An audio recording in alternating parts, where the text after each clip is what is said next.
The video begins with the text Pyaar Plus presents in pink on a yellow background. In this video, Gopika Kapoor, an autism consultant, parent professional, and writer, is in conversation with Iffat Jeevan, a parent to an adult with a disability, who shares her insights on how they approached sex and sexuality and how other parents can destigmatize these conversations.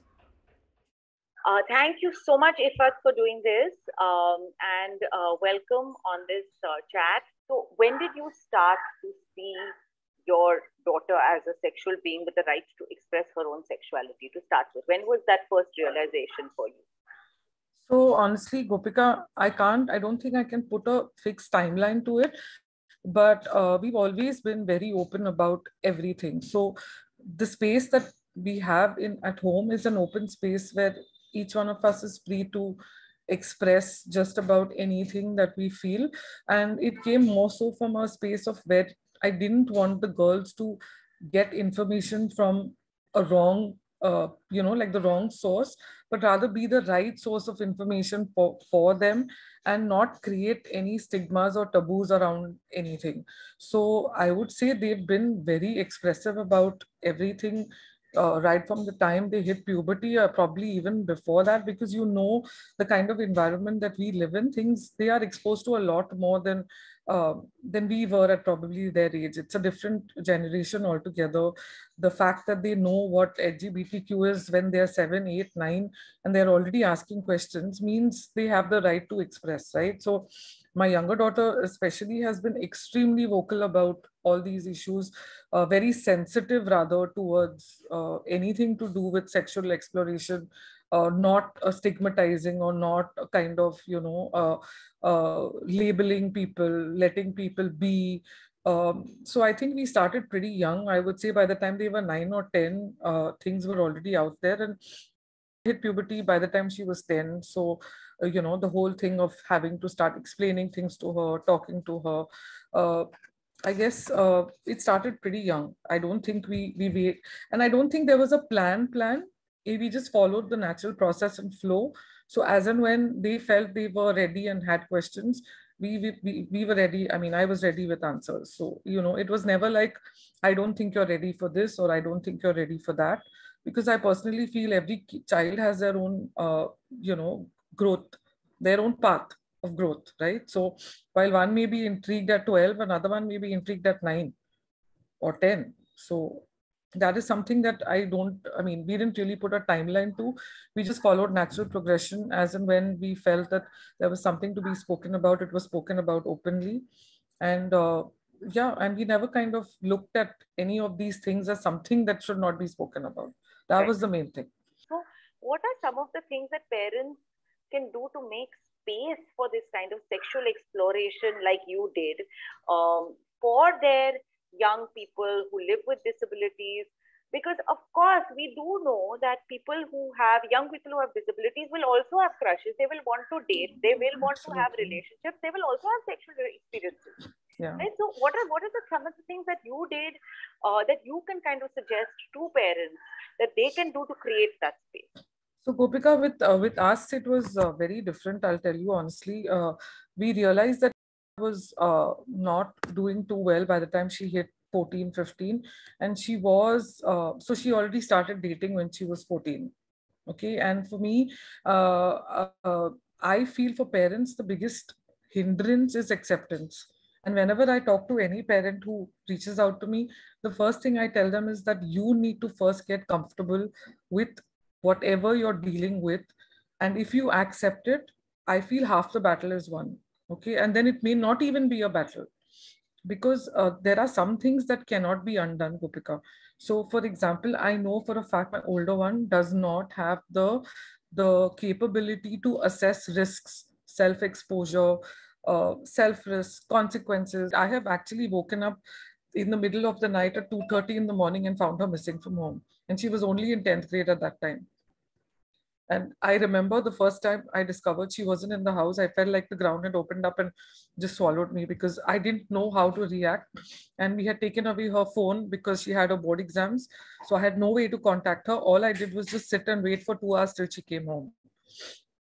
And those 2 hours, I guess, were the longest 2 hours I can never, imagine, but it is what it is, right? So I'm saying, uh, the way I would kind of put it out to parents is accept it, understand it, accept it, and then figure a way out to deal with it.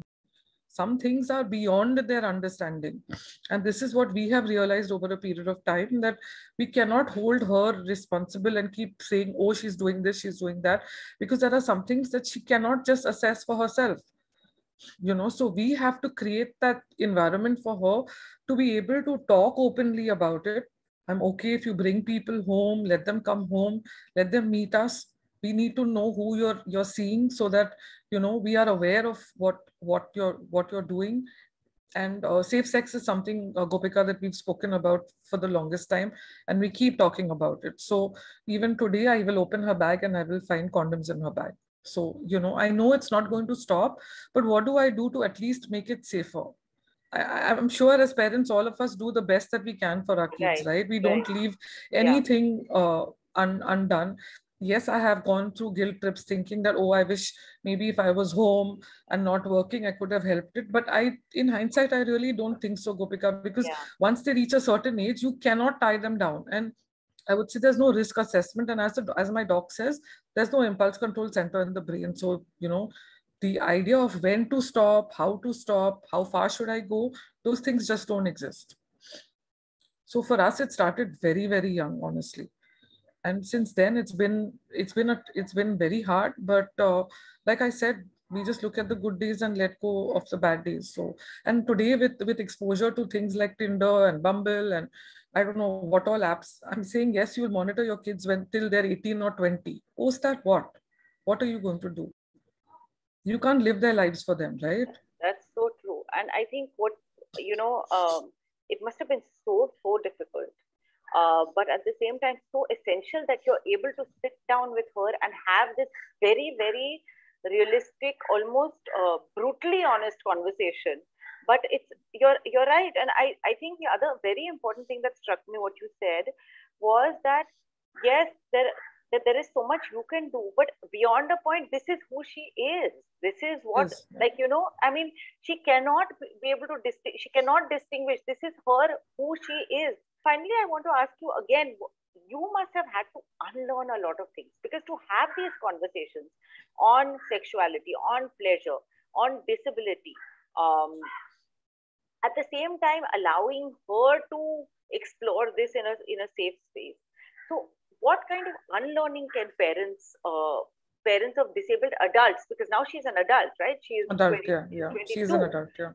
So for you, what kind of unlearning have you had to do, and what do you think would be the right kind of unlearning that parents would have to do, so that you don't hinder this sexual exploration, and at the same time give your child the freedom to explore their sexuality, while, like you said, staying safe, being responsible, making sure that they are physically okay and sexually and mentally fine. So what is it that you have had to do as well? So honestly, Gopika, first in my mind, I had to get comfortable with it myself, right? Because today, if I say sex is bad, you can't do it. Obviously, I'm not ever going to get comfortable with it. We need to stop stigmatizing it, stop saying it's a taboo. I was lucky enough to have a mom like mine, because she was the one who gave me that environment to kind of grow in. Because you'll be surprised, when I separated at 32 and my younger daughter was 4, my mom didn't ask me, how are you going to provide for your kids? She said, what will you do now for your own sexual needs? And I always give this example to everybody, because I don't know of a mom who is going to ask her young daughter this question, right? While other people are worried about, oh, what will the world say? Your husband has left you. This was my mother's first concern. She said, what are you going to do now? You're young. So coming from that orientation, honestly, there wasn't much unlearning. It's just that I had to wrap my head around the fact that, yes, my child is different from other people, and constantly keep talking to her, keep trying to give her a safe space. I'll just give you an example. Gopika, last year she was dating. And the only reason I knew it is because she talks to me. I was booking her cab in lockdown to go and visit that guy. Because if I didn't, she would do it anyways, right? So at least in that respect, I know where my child is. I can at least reach out to her, and I know that she's sharing her live location with me because she has that comfort level with me. I can talk to her about, hygiene. I can talk to her about safe sex is a given. It's not even something that I've dinned it into their heads, both of them. Like, that is something that you cannot compromise on at all. But we even talk about multiple partners, we talk about everything. So I feel as parents, we need to kind of move away from the fact that sex is bad. That bad is what needs to Or just dirty. get out of our That's head. dirty. Exactly. Very, very Yeah. true. Yeah. I think this has been really amazing to talk to you, Iffat, because you have really made it seem so. I mean, I'm sure it wasn't simple for you, but you just made it seem so simple because all you have to It's do is still not, Gopika. of course it's not, It's but you still just not. It's not. acceptance, being open, communicating, and just realizing that you don't have control. I think that And is, stop blaming them. I don't think we yeah, should blame them at or all, yourself, honestly. or yourself. Yeah, yeah, yeah, I think absolutely. that's very, very important. Thank you so much, so much for Yeah, doing most this. It's welcome, really, Gopika. really been amazing. My Thank pleasure, you. totally my pleasure. Thank you. This video ends with two logos on a yellow background. The first one is a pink heart and a plus sign and has Pyaar Plus written underneath. And the second one is a green and black eye and has point of view written next to it.